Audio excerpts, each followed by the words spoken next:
Eh, ¿Ya se ve la presentación? Ya se ve. Ok. Bueno. Perfecto. Como les decía, antes de empezar me gustaría pues decirles que me gustaría hacer la presentación en inglés para evitar el uso del Spanglish, porque bueno, todos los temas que estuve viendo, pues la mayoría de la terminología está en inglés. ¿Les parece bien, Rodrigo y José? Sí. Sí, sí, por mí ningún problema. Ah, Ajá. perfecto. Bueno, pues ya, va a tocar hacer el cambio a inglés. Bueno, well, my name is Iván Díaz Lara. I'm currently studying computer science and technology engineering at Tecnológico Monterrey, and I would like to talk to you about a little bit about the project I researched throughout the semester. We called it Anomaly Detection in High Energy Physics using Koala and autoencoders. I would first like to give you the outline of the meeting. How are we going to go throughout this day? First of all, I would like to introduce the main topics of discussion, the main subjects. What is high energy physics? What is the main problem that we're trying to solve? Then present you some novel anomaly searching approaches that have been proposed in recent years. Explain to you what's the Koala methodology, and talk to you about a bit about how autoencoders work and specifically how they will be useful for anomaly detection. And I will also show you the experimentation I did and the results. And finally, the conclusions and the future work that we think might be able to improve what we did. Well, first of all, we're dealing with high energy physics in this case study. But what is high energy physics? Well, it's the study of all the elementary particles that make up the known matter in our universe. Particles such as the photons, sorry, the leptons, and most notably the boson Higgs, which was the most recently discovered. This diagram here that we can see is the standard model. It's the currently accepted model of elementary particles in high energy physics. These all of these particles that have been progressively discovered have been able to open our view of the universe, but there still remain a lot of questions in high energy physics that have remained unanswered, such as what is dark matter, what is the dark matter, what is dark energy, and what are they made up? Why do they take so much of the mass energy content in the universe? Another one might be, is there a link between the theory of general relativity and quantum mechanics? Because they live in their own separate worlds. And if possible, is there a quantum gravity theory in the works? Well, it's a question that it's yet to be answered. And one question that I like in particular is, if are there any other elementary particles that would expand the standard model or even go beyond it? But to answer all of these questions, we have to dive into some anomaly searching. But I would like to define the word anomaly first. Well, anomaly is an observation that cannot be explained by currently accepted theories, such as the standard model, or in the case of, for example, the boson Higgs, it was theorized, but it hadn't been observed yet. In this case, we have no more theories for new particles, and we are searching for any possibility that would lead us to a new particle, even in theory, if it's not observed. One great example of this is the discovery of the Higgs boson, which was theorized for decades, as I said, and it's a classic example of traditional searching in anomaly for anomalies. Sorry. Here we can appreciate a Feynman diagram that showcase the interactions that have the different elementary particles with one another. Here is one example of an interaction that was theorized and later um, experimented in the Large Hadron Collider, which is a fusion of two gluons. We have the fusion of two gluons that exchanged a top quark, which in turn produced an anti-top quark, which in their annihilation generated the Higgs boson. We detected this through the jets that were the byproduct of the decay of the decays of the Higgs boson, the decay of the Z bosons that are the yellow squiggly lines, decayed into proton and electron, and then anti-muon and muon. This is a sample interaction that allowed us to really prove the existence of the Higgs boson. But there are some limitations to this traditionally searching for anomalies. Because this was discovered in 2012, and ever since there has been no new evidence that might lead us to any new physics, any new elementary particles. And this might be for a couple of reasons, but I would like to point out specifically two of these reasons. The first one is that by theorizing, we make assumptions on the different models, being the kinds of interactions that the particles have. And this might introduce a bias to the dataset that would blind us to certain interactions between particles that we might not deem signal, but they are. Or even we might be completely missing unexpected phenomena that we don't even are capable of theorizing. And that's why many scientists have orbited towards new and different approaches to find for new physics. One most notably machine learning, specifically deep learning, which would allow us to study the raw data without with the introduction of any assumptions of what kind of interaction the anomalies might have, and we would be able to study this directly. And it also gives us somewhat of a greater robustness against background noise, against interactions that we don't care, that we already have mapped out. And most of the times they make up most of the data. So this machine learning would give us some protection against background noise. There have been some recent advancements. This is not a new approach. I think the first paper published was in 1992, but certainly there has been a boom in machine learning, in artificial intelligence. Some of notable approaches is the anomaly detection with density estimation. It's an anomaly approach that is commonly used for fraud detection. It's being applied in particle physics. Another one is a wide variety of autoencoder architectures, such as variational autoencoders, generative autoencoders. And finally, a very interesting one, the classification without labels, the QUALA. And I would like to talk to you a bit more about this QUALA technique. What is it, and how does it work?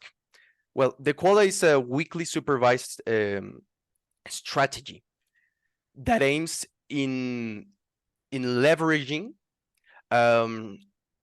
some principles in statistics. What it aims basically, it's that by having two mixed samples with different signal, with a different signal fraction, one sample having much more signal fraction than the other, we can teach a classifier to correctly identify if a specific sample comes from either the mixed sample 1 that has more signal or mixed sample 2. And you might be asking, well, what is that useful for, right? Well, why do we want to know why it comes from mixed sample 1 or mixed sample 2? Well, the beauty of the QUALA that was developed by Jesse Thaler and a couple of other physicists, and they prove to us with some mathematics how we can relate the likelihood ratio of the M1 set and M2 classifier coming from the sets with the likelihood ratio of the likelihood that an event is either signal or background. By relating the two likelihood ratios as such, Oh, no, sorry, I'm skipping some. The likelihood ratio, we can relate them because they are the same. Here we have the formula for the likelihood ratio for an event run from M1 and M2, which is the same for S and B. We just change the variable M1 for S, that is signal, and M2 for the variable B. And we can relate them as follows, as the equation below. This equation, as proven by Jesse Thaler, allows us to have a monotonical increasing relationship as long as the fraction 1 and fraction 1 and fraction 2. Fraction 1 is the amount of signal in set M1, and fraction 2 is the amount of signal in M2. As long as the fraction of signal in M1 is greater than F2, we have this monotonical increasing relationship, meaning if the likelihood ratio of knowing if an event comes from M1 or M2 increases, the likelihood ratio of an event either coming from S1 or B increases as well. And thus this allows us to train a classifier with the sets M1 and M2, so we can correctly classify an event coming from as either being signal or background. This is what is useful about the QUALA. We don't need the amount of fraction in each set. We don't need the specific labels. We only need to know if a set has more of one kind of event to leverage this weak supervision. And in the case of high energy physics, in this anomaly search case study, we retrieve these sets from a specified hypothetical invariant mass region. In this hypothetical invariant mass region is where we can define where we can find the different kind of elementary particles by their mass. And we have first to define a signal region, where we're going to be finding most of the signal events, and the sideband regions. The sideband regions will have some signal, but will be made up mostly of background. With this, we can get the data set ready for QUALA and train an algorithm, a classifier with these two data sets. But we are also proposing the use of the autoencoders. Well, the autoencoders, as you might know, they are an unsupervised neural network which try to approximate a function to the input. The function that is a prediction, a reconstruction prediction of the given data. We might think that it's a copy, but that's not the point of this. That would be essentially useless. And what we do in the autoencoder is that we have the encoder, which we give the data. For example, in our case, it was a 4-dimensional vector, which is then compressed into what we call a latent layer, where the information that we input is generalized as much as possible by the neural network. Once in the latent space, we use its output and give it to what we call a decoder that tries to generate and mimic the input that was given. We measure if it's if it correctly did it by using the reconstruction error, minimizing the reconstruction error. But there are a couple of autoencoder architectures, as I mentioned previously. In this case, we studied two: the deep autoencoders and the sparse autoencoders. The deep autoencoders just constrain the neural network by reducing the amount of neurons on every subsequent layer, meaning that we start, let's say, with 100 neurons, and we constrain the information down to 4 neurons. This allows the neural network to generalize the data and to weigh the most important features of the input data. which is then decodified and reconstructed by the decoder. But there's another way of constraining the autoencoder. We can use sparsity. We constrain it using activation regularization. In the case of this study, we use the lasso function, which basically activates or deactivates a couple of the neurons in the latent space, in the hidden layers, which with the same goal to constrain and try to generalize as much as possible the data to recognize features. But what would be the benefit of integrating these two algorithms? Well, we can leverage the power that the Koala gives us to not study directly from the raw data, but having this capability of producing almost as good of a classification as a fully supervised model, but without the need of having initially labeled data, and the power of the autoencoders for anomaly detection.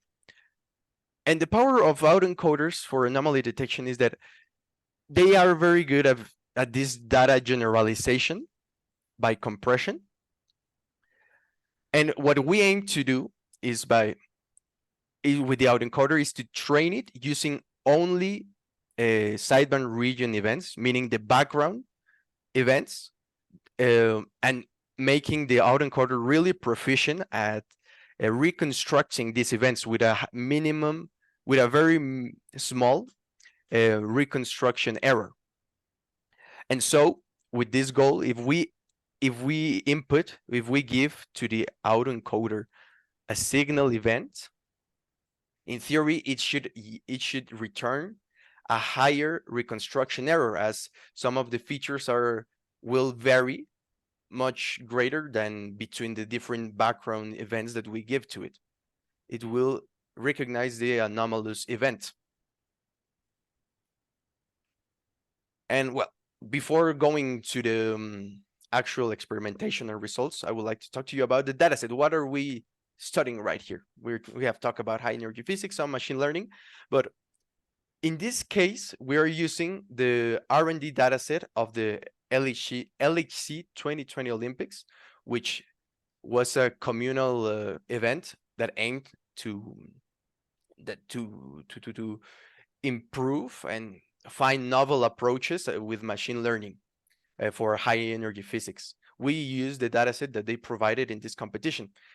What is it that they give us? They give us 1 million standard model events, meaning 1 million background events that we have already mapped out with the standard model.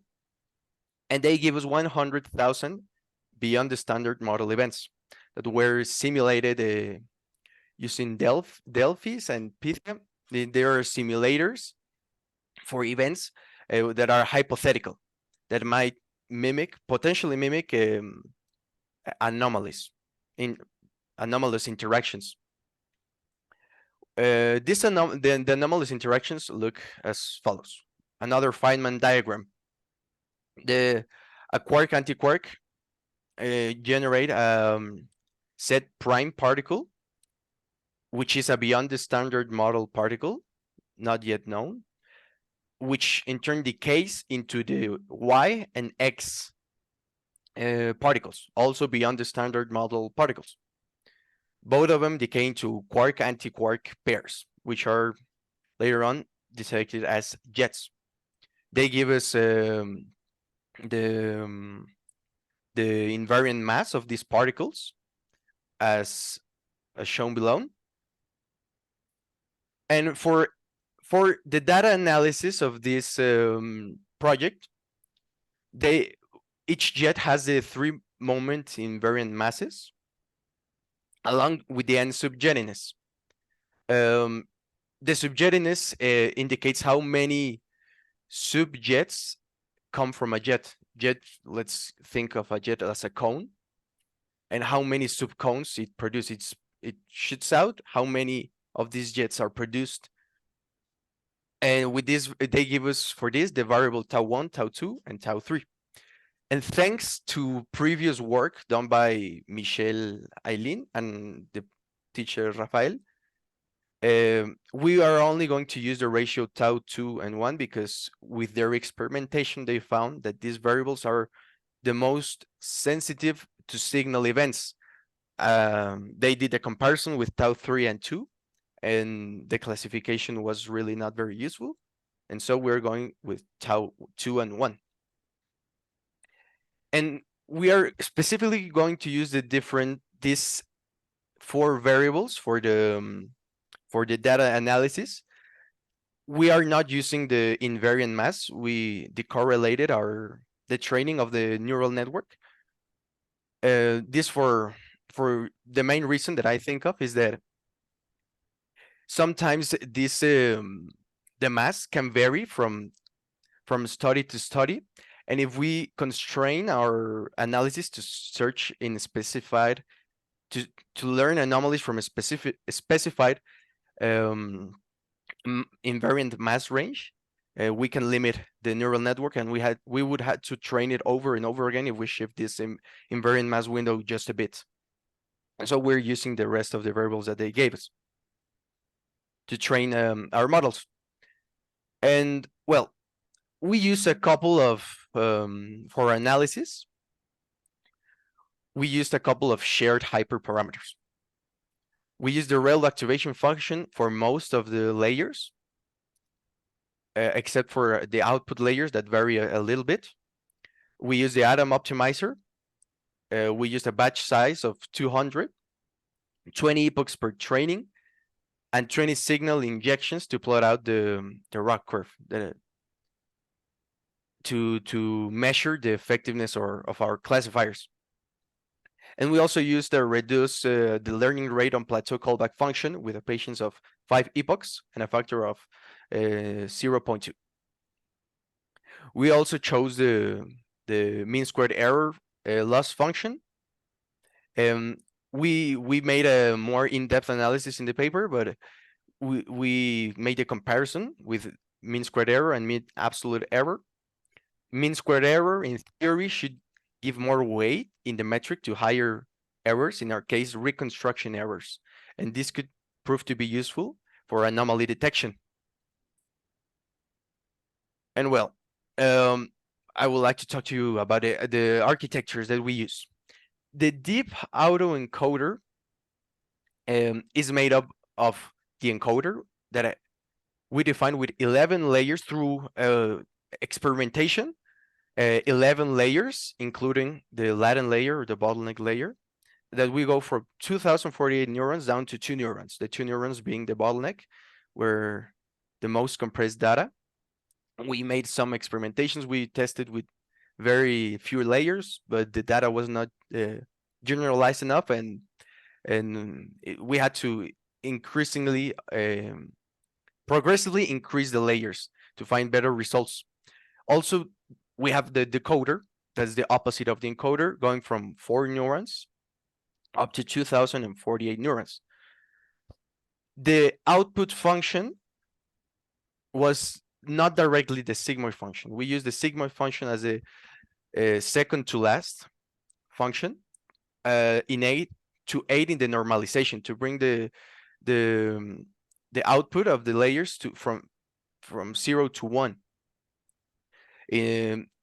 And finally, the last layer was the input size the same as the input size vector.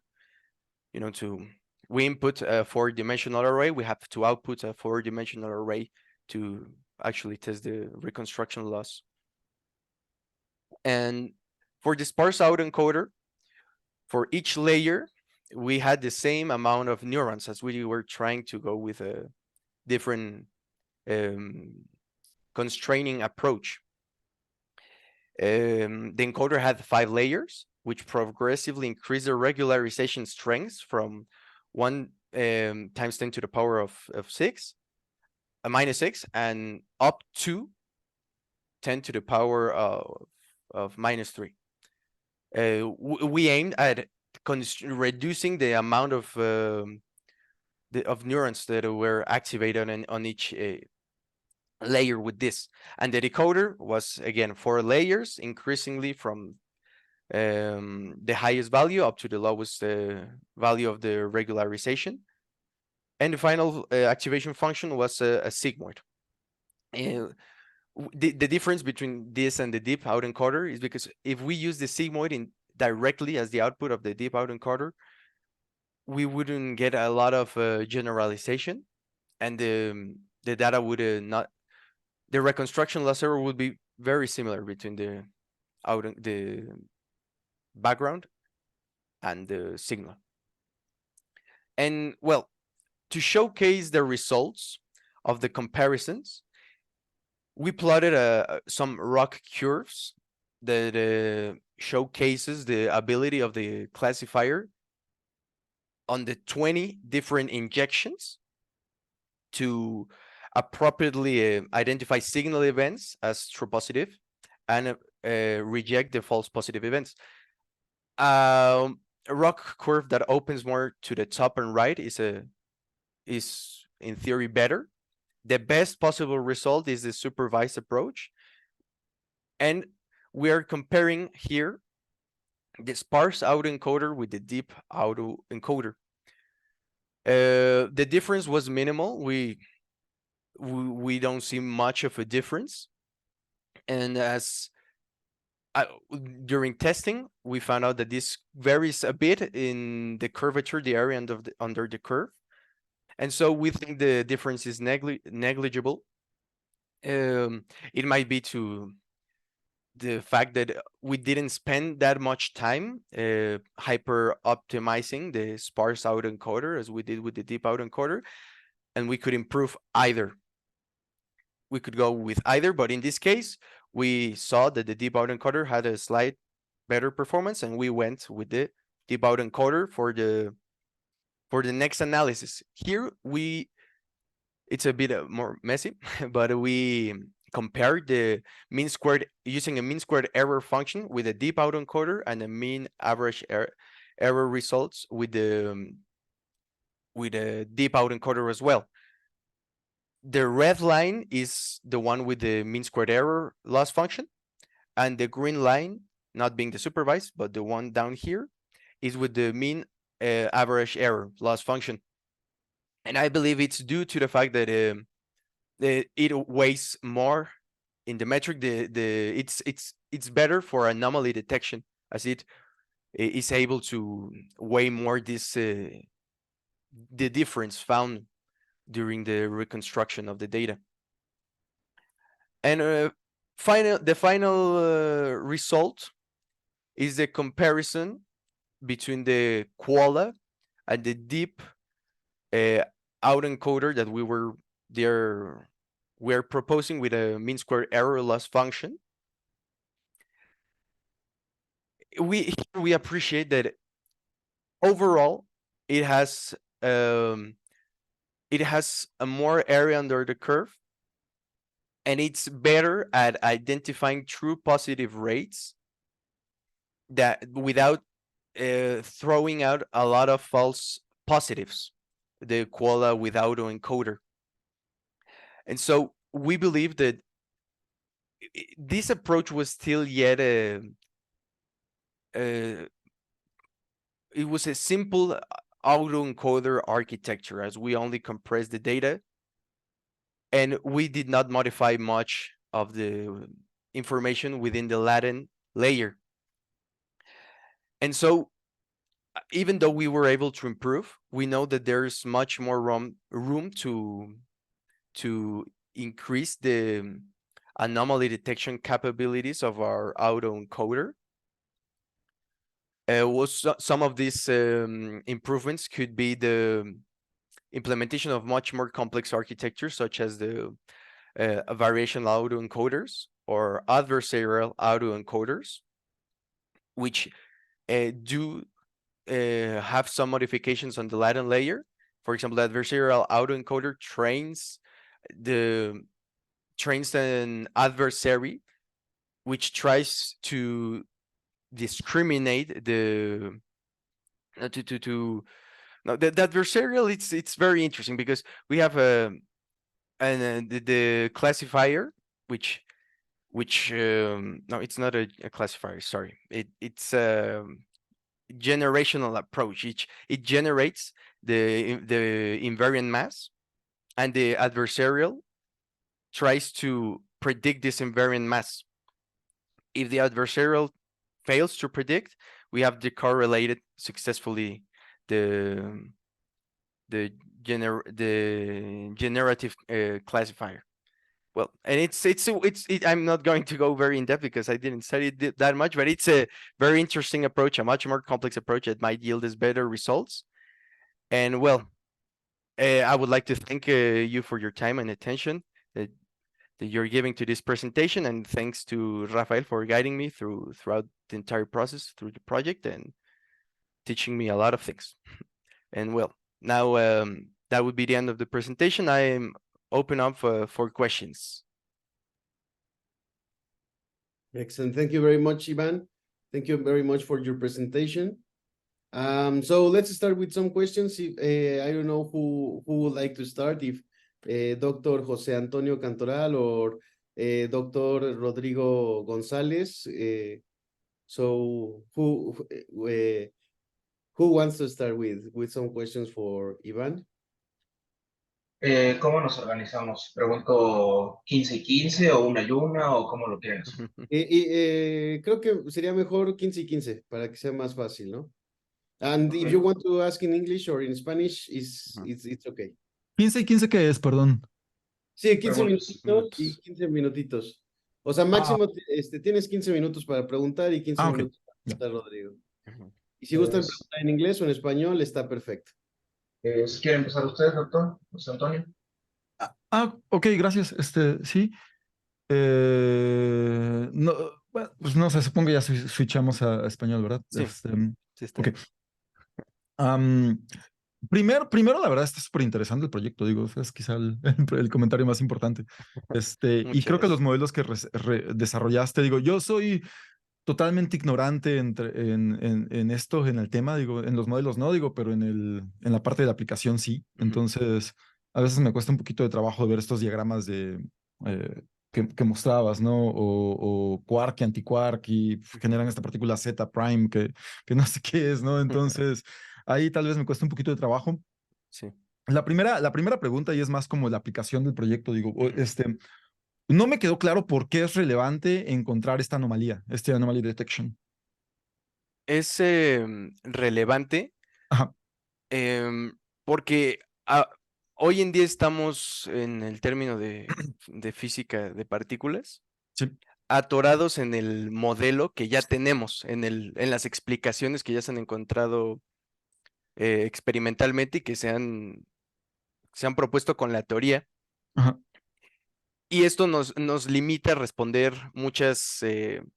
pues muchas preguntas que, por ejemplo, serían los límites del conocimiento. Por ejemplo, la teoría general de relatividad se rompe y se detiene en el, digamos, ay, ¿cómo se llama? En el punto del hoyo negro, de los hoyos negros, así ya yéndonos al cosmos, ¿no? Como en la frontera o Sí, en el horizon. Ajá. Ahí es cuando falla y ya no, pues es un límite para esta teoría. Otro límite es que pues no se puede relacionar con la teoría de quantum mechanics, que es otra de funcionalidad de las partículas. Ajá.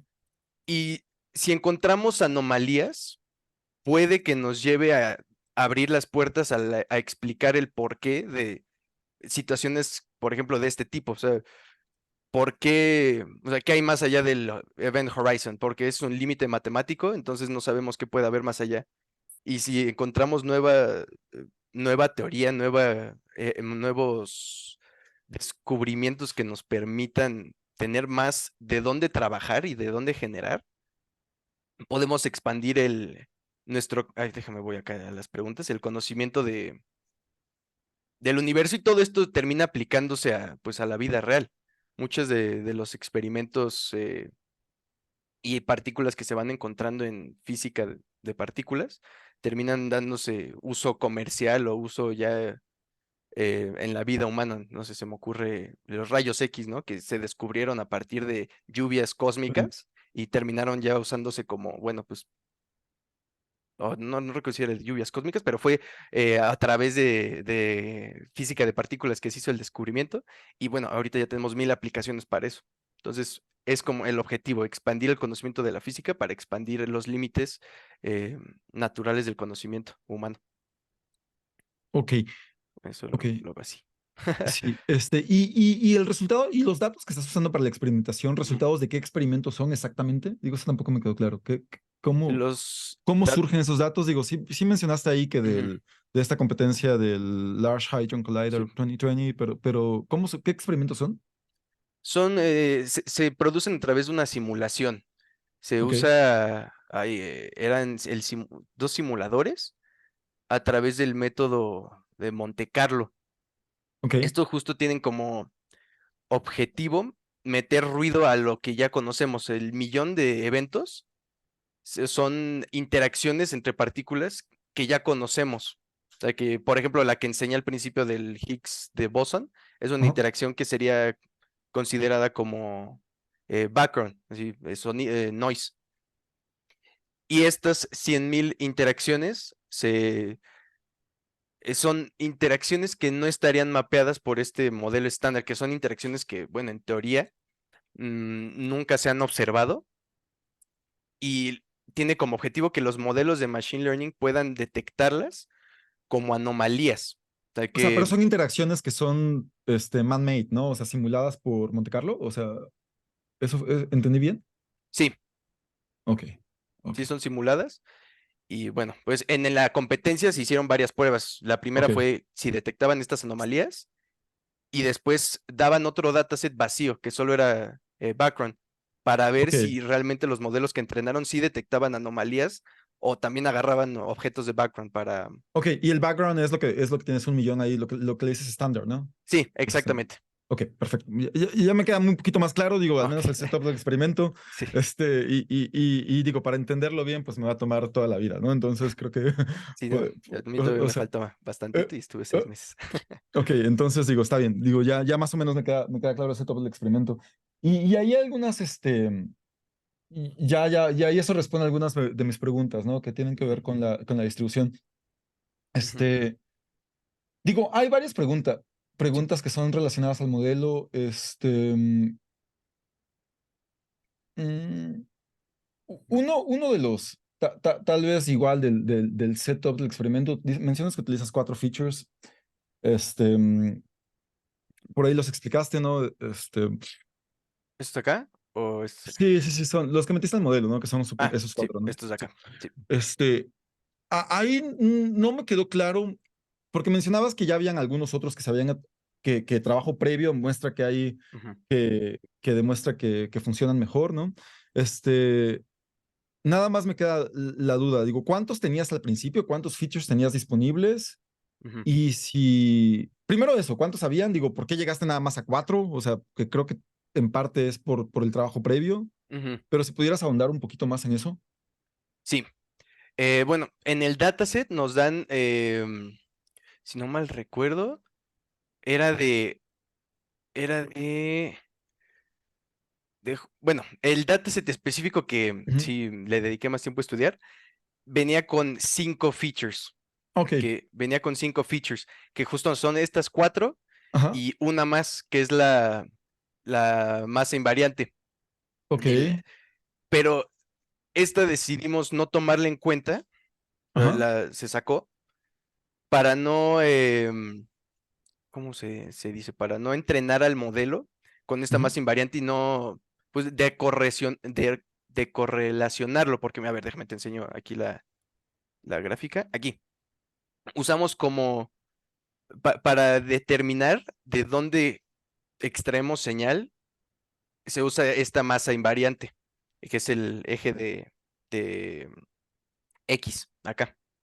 Este de acá se usa para determinar de dónde se saca. Entonces, la decisión de correlacionarlo de la masa es para poder, pues, expandir y movernos dentro de este rango sin asociar el entrenamiento de nuestro modelo a la masa invariante y tener, por ejemplo, si determinamos ahora que está un poquito más a la derecha nuestra señal y de ahí sacamos nuestra ventana de signal region y sideband, pues poder potencialmente usar el mismo modelo y no depender de esto y no tener que pasar por el reentrenamiento del modelo. Ok.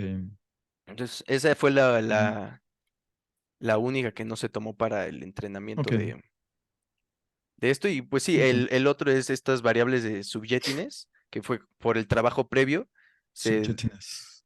Ajá. que justo es, los subjetiness nos dice cuántos, un jet puede que se abra en varios, o sea, es como, digamos, una rama y puede tener varias ramitas, una gran rama. Y bueno, en el estudio pasado se determinó que el, el Tau 2.1 era más sensible a señal que usar, por ejemplo, el Tau 3.2, que fue otro que se propuso. Y bueno, no tengo aquí la gráfica en la presentación, pero bueno, se aprecia cómo el clasificador pues falla para detectar realmente si hay anomalías o es background. O sea, pero ahí tienes las variables tau 1, tau 2, tau 3, las tienes también. O sea, es que Ah, en el dataset sí venían. eso es quizás lo que me Ujú, confundió, digo, porque luego trabajas ya con los ratios, ujú.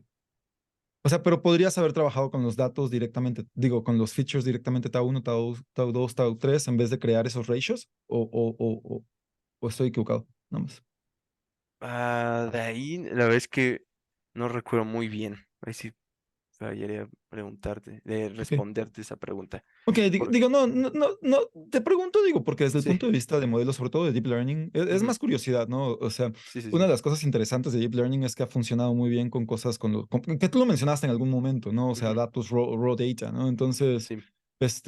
si ese ratio es generado, pues ya es un tipo de preprocesamiento, ¿no? Que vas como un feature Mm, creado de forma ujú, manual, ¿no? Entonces nada más me queda la duda de si podría hacerse experimentación trabajando con esos datos tau 1, tau 2, tau 3, en vez de crear estos ratios, el 2, 1, así, ¿no?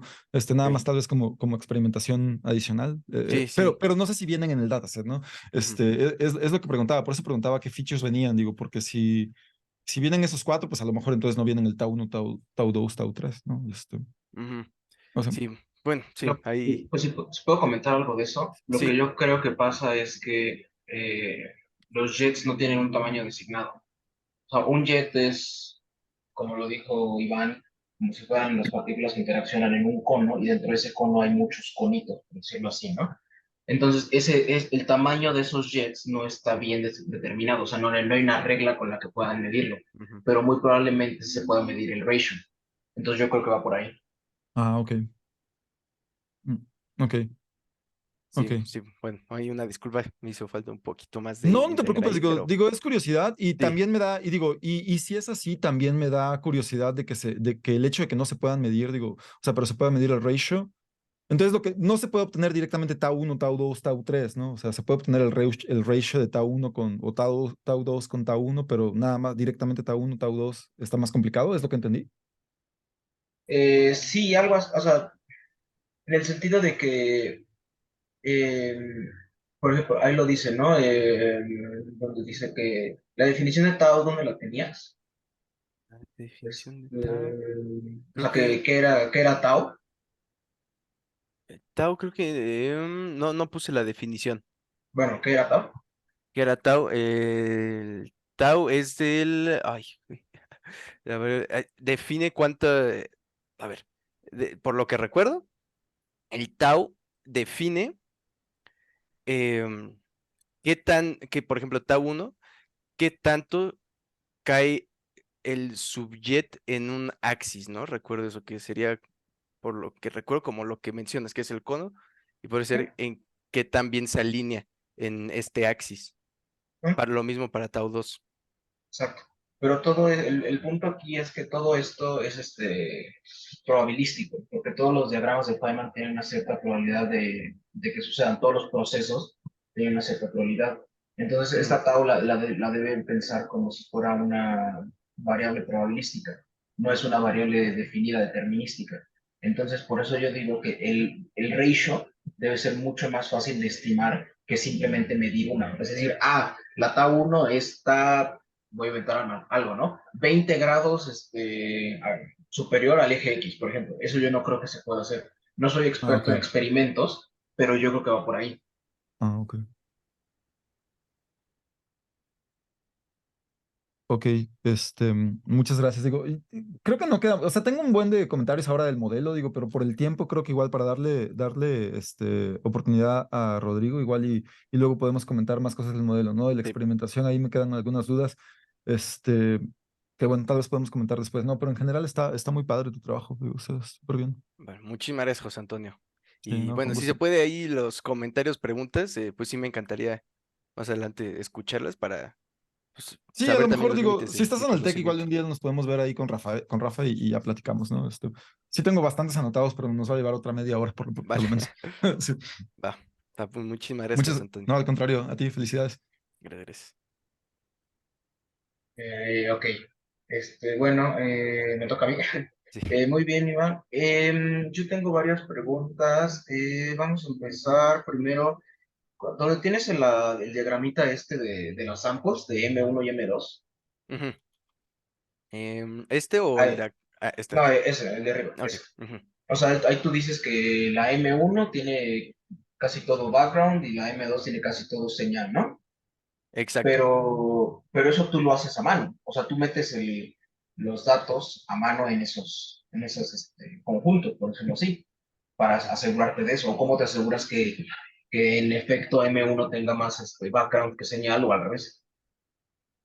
Te aseguras con la proposición que se hace de la masa invariante, o sea, en qué rango de la masa invariante está nuestra señal. Por ejemplo, aquí era de, oye, ¿dónde está?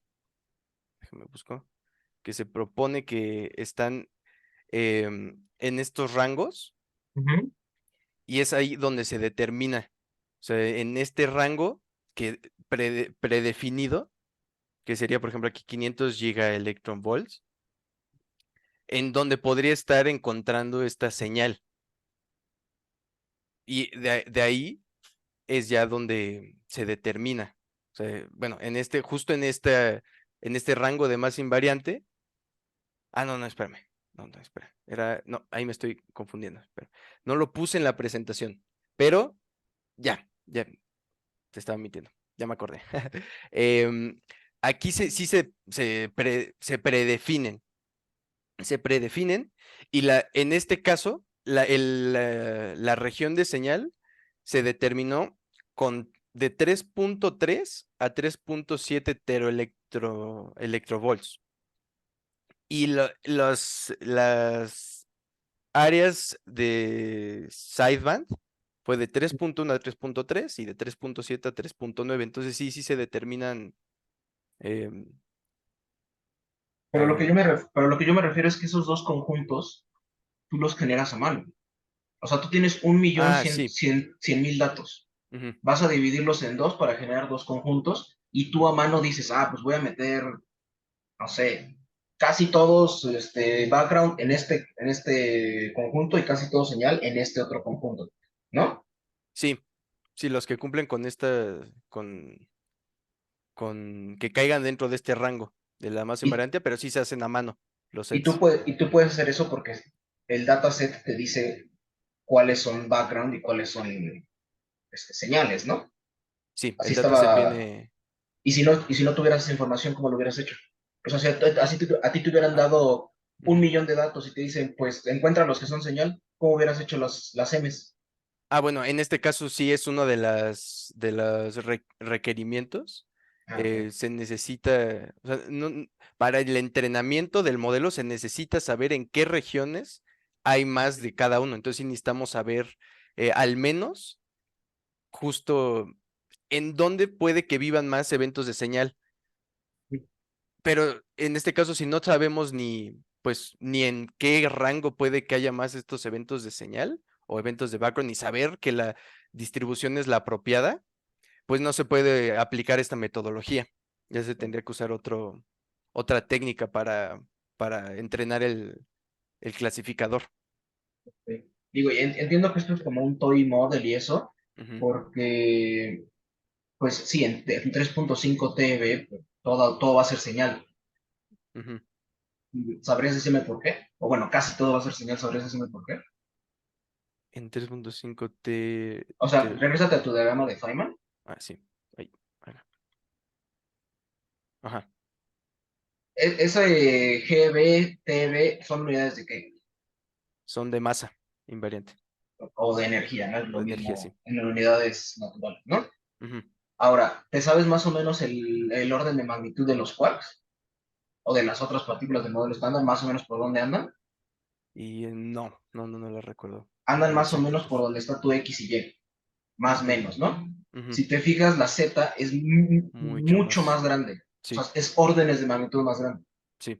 Entonces, por eso estás estudiando eso, bueno, más bien por eso les dieron ese diagrama, porque la Z está en un rango que no ha estudiado el LHC.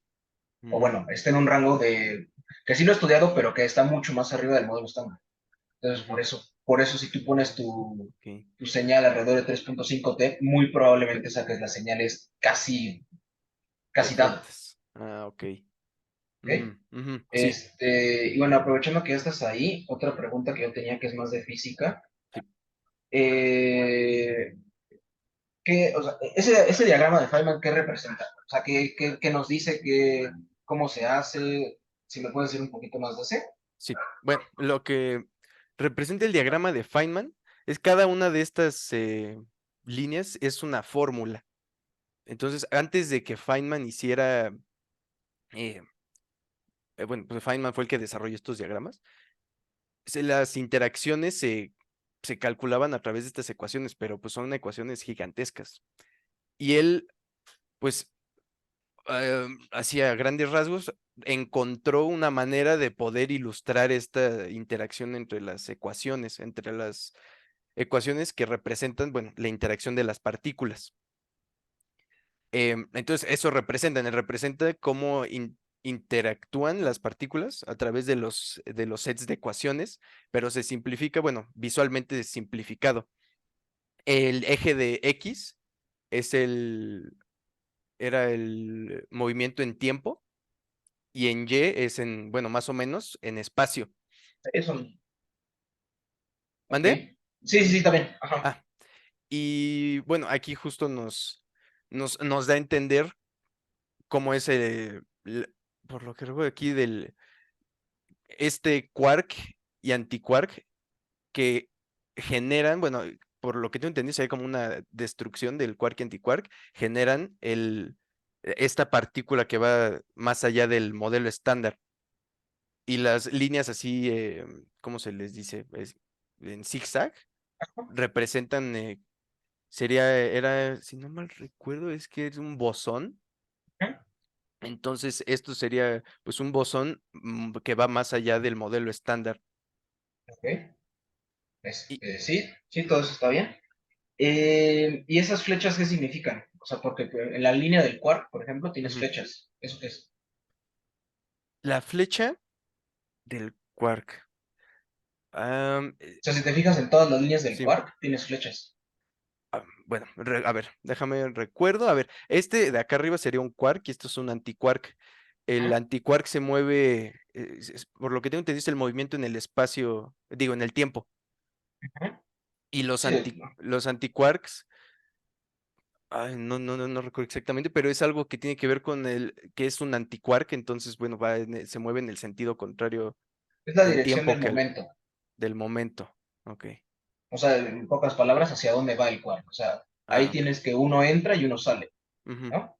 sí. Entonces lo puedes pensar como el intercambio de un quark y un z primo, te da el antiquark, o hay varias formas de verlo, ¿no? Mm, ujú, Y ok. ahora la pregunta que inmediatamente que vi el escrito y este diagrama me saltó. Ujú, Como te dije hace rato, los quarks, no me acuerdo el número, ¿no? Pero tienen una masa mucho más pequeña que el Z. ujú. Entonces, si tú ves la parte izquierda de tu diagrama, ¿cómo es posible que dos quarks que tienen una masa muy pequeña generen una masa tan grande como el Z? ¿Dónde quedó la conservación de la energía y de la masa y de todo eso?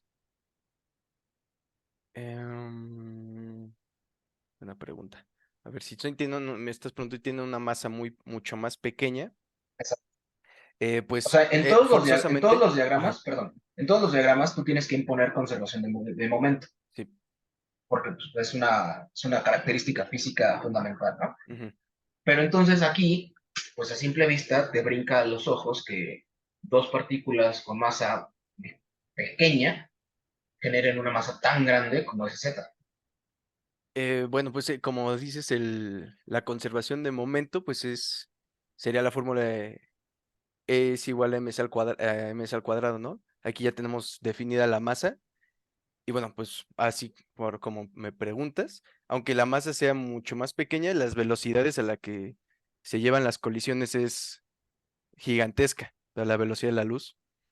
¿Sí? Entonces, yo creo que se puede atribuir gran incremento de energía por la velocidad a la que se están colisionando las partículas, en este caso a la que están viajando los quarks, lo cual, bueno, pues así como lo pensarías, nos permite producir esta partícula Z' con una masa mucho mayor que probablemente esté viajando a una velocidad pues considerablemente menor a la cual eh, entró el quark.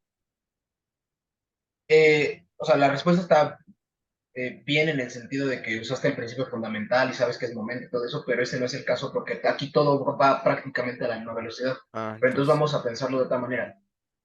O sea, tú en tu detector, por decirlo ujú, así, ¿qué verías de todo este diagrama? ves el quark y el antiquark final que salen por acá. O sea, esos cuatro pares, ¿no? Esos cuatro pares ves. Bueno, esos dos pares, perdón. Ah, sí. Ah, y luego el par inicial, ¿de dónde sale? O sea, el par que entra, el quark, Ujú. antiquark que entra al diagrama, ¿ese de dónde sale? Que es, digamos, el estado inicial. El quark antiquark que entra sería, por lo que creo, durante la colisión de los protones que se Ah, desprenden los quarks. exacto. Entonces, tú tienes un estado inicial que son tus protones que están girando en el LHC y chocan, Ujú. y tú tienes un estado final que son dos pares de quarks, ¿no? Sí, sí, Todo sí. lo demás Ah. existe dentro de las matemáticas. Ah, sí, no se observa, es totalmente Son partículas virtuales, virtuales, sí tienes toda la razón. que no tienen que respetar la conservación de energía porque son virtuales. Al final, si tú lo ves, lo que Sí, importa es el principio y el final. El sí, quark y el antiquark, digámoslo así, para palabras tranquilas, se cancelan, por decirlo de una manera, ajá, y entonces al final también se tiene que cancelar todo, y tienes dos pares de quark antiquark, pues también se cancelan. sí, sí tienes ¿Sí? toda la razón, sí, sí, se me fue eso son virtuales, realmente no detectamos su existencia a través de un En este diagrama no. O sea, detector, hay sí. diagramas en los que, en este caso no sé por qué tendría que ver el modelo del cual se generó esto, pero en el Ujú, modelo estándar hay diagramas en los que a lo mejor podrías tener esos bosones terminales o si esos bosones decaen en otras cosas o lo que sea, ¿no? ujú, Ok, y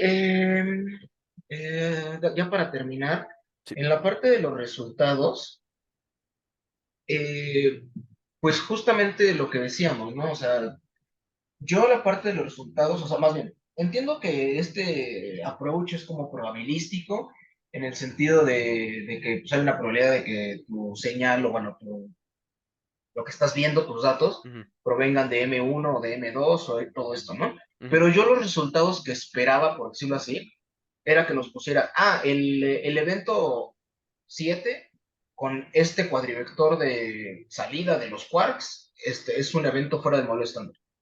ujú. O sea, algo así yo me esperaba de los resultados. O sea, que, pues justo eso, ¿no? Que como dijimos al principio, que lograras identificar la señal, o sea, el evento que era fuera del modelo estándar. Ujú. Entonces, no entendí muy bien cuáles fueron los resultados y por qué no se obtuvo esto que estoy diciendo yo.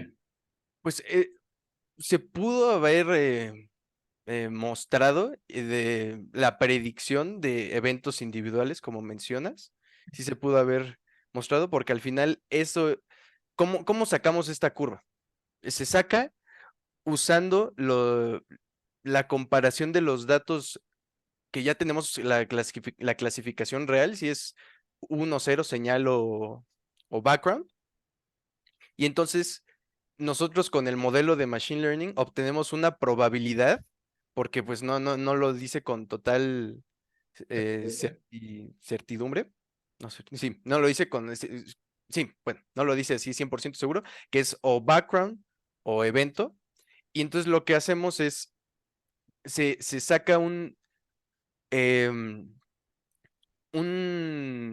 se compara estos datos que ya tenemos bien clasificados con la probabilidad, por ejemplo, el dato 100, qué probable es que sea background o evento. Mientras más cerca uno, pues es más probable que sea evento. Y usamos una función que nos facilita mucho la vida, que es la rock function, la cual usa un threshold, que ahí también te fallé un poquito decir cómo determina este threshold. El threshold para determinar en dónde decide si es background o señal. Entonces, basado en esto, de un ciclado de todos del entrenamiento, saca un montón de predicciones y de thresholds donde determina qué tan bien, qué tan eficiente fue al detectar los eventos que sí son que sí son señal, y cuántos falsos positivos nos está levantando esta predicción. O sea, aquí en el eje de las X nos dice qué tan certero es a predecir eventos que sí son positivos, y acá, mientras más alto, nos indica que saca menos falsos positivos. Entonces, lo que es esto es un plot de qué también entre las 20 ciclados que hicimos de inyección con diferentes thresholds pudo clasificar nuestro, nuestro modelo, qué tan eficiente fue para la clasificación de estos Pero sí, eventos. pero de esa gráfica, o sea, si yo te pregunto de esa gráfica, ¿con qué probabilidad encontraste que X evento fue señal? ¿Cómo yo veo eso ahí? O sea, porque ¿Qué- ahí sí, entiendo lo que, bueno, más creo entender lo que me dices, pero ahí, pues justo lo que estás graficando es esta cosa que le llamas el Ciola o esa cosa, y el Ujú, autoencoder. sí, Pero ahí, al menos yo no veo una identificación de señales, aunque sea al porcentaje que tú quieras, ¿no? O sea, tú puedes poner tu threshold de, ujú, si es 85% probable que sea señal, para mí es bueno, sí, eso es debatible, lo que sí. sea, pero ahí yo no veo pues eso, la identificación. Ah, mira, muy buena pregunta. Y aquí tengo una falla, porque sí tengo una gráfica que justo muestra el error de reconstrucción entre eventos de background y eventos de señal. O sea, qué tan bien reconstruyó el modelo eventos de background y de señal, siendo, pues, no sé si les gustaría verla, no está en la presentación, pero la tengo aquí Digo, para si lo tienes a la demostrar. mano, yo no tengo Sí, sí, problema. sí, sí la tengo en la mano. Ahí está. Así, a ver. Ay, déjame ver si la tengo por aquí. Reconstruction. A ver, déjame saco de mis. Porque justo ahí creo que ya podría responder tu, tu pregunta. Nada más déjame la busco rapidísimo. Mm, eh, Si no en el paper. Mira, déjame abro el paper. Eh,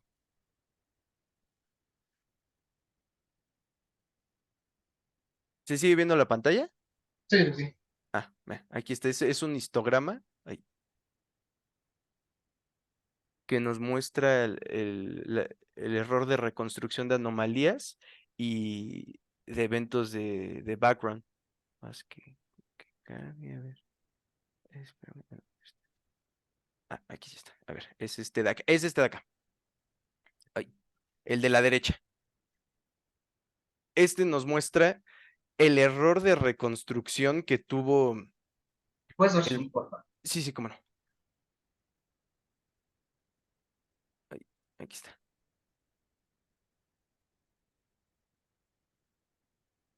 Aquí. Ah, Esto nos indica que el modelo aprendió a reconstruir de manera pues más fidedigna los eventos de background. Lo entrenamos recordemos que entrenamos el modelo con puros eventos de background para que se hiciera proficiente y con el objetivo de disminuir el error de reconstrucción de este tipo de eventos. Y a la hora de validar, de hacer de pasarle datos mezclados, ya teniendo background y señal, nos da este resultado. En el eje de la Y es el número, es la cantidad de eventos que tuvieron el número de error de reconstrucción, siendo el eje de las X. Y como podemos apreciar, sí logró nuestro modelo hacer una diferencia, sí hay overlap, pero sí separa los eventos de señal de background. A diferencia de otros modelos que intentamos, por ejemplo, aquí que fue uno de los autoencoders sparse con una capa, pues no pudo generalizar, no pudo realmente diferenciar entre los eventos de background y señal, y pues todos tuvieron prácticamente el mismo error de reconstrucción al que propusimos, que es el que generó aquí abajo. y bueno, ya para así terminar rápido, Ujú. de los 100,000 señales, de las 100,000 señales, ¿tienen un número de los que sí pudieron identificar? ¿Se pasaron? ¿Se quedaron cortos? O sea, No, a un cierto threshold, claro, ¿no? O sea, que tú me digas, yo todos los que tenían un 85% de probabilidad los tomé como señal, o sea, como quieras. ¿Hay eh, algún como número? eh, no lo presentamos en el documento, ¿Mm? porque si nosotros predefiníamos el ploteo, el threshold, nuestra curva ROC pues salía bastante plana, pero si en este caso, por ejemplo, en este diagrama sí lo determinábamos, podíamos tener eran porcentajes entre el 70% y el 50%, dependiendo de, de la inyección de eventos. Entonces, más o menos por ahí rondaba nuestra eficiencia al detectar los eventos de señal. Ok. Bueno, creo que ya por mi parte es todo. Muy bien, todo bien. Ah, vale. Pues muchísimas gracias, Rodrigo. De nada de ustedes. Muchas gracias Bueno, por pues su tiempo. muchísimas gracias, Iván. Pues la verdad, te dejé que tú fueras contestando solito. Creo que lo hiciste bastante bien. Pues ahorita me voy a quedar con Rodrigo. Vale. Y bueno, ya te haremos saber, en cuanto antes, pues lo de tu calificación y la retroalimentación que hayas recibido tanto de el doctor José Antonio, que se tuvo que retirar porque tiene otro Ujú. compromiso ahorita, pero la retroalimentación del doctor José Antonio y pues también la de el doctor Rodrigo, ¿vale? Vale, muchas gracias. ¿Esa retroalimentación también va sobre el paper o solo es de la exposición? Sobre los dos, sobre Ah, ok. los dos. Ok, va perfecto. Va, pues Bueno, muchas gracias. Quedo a la espera. Sí, bueno, nos vemos, muy bien. Iván. Nos Gracias. vemos. Muchísimas Hasta gracias, luego, Rodrigo. Rodri. Muchas gracias, Rafael, por el tiempo y pues explicar y todo. Mil gracias. Hasta luego, nos vemos, Iván. Hasta luego. Chao.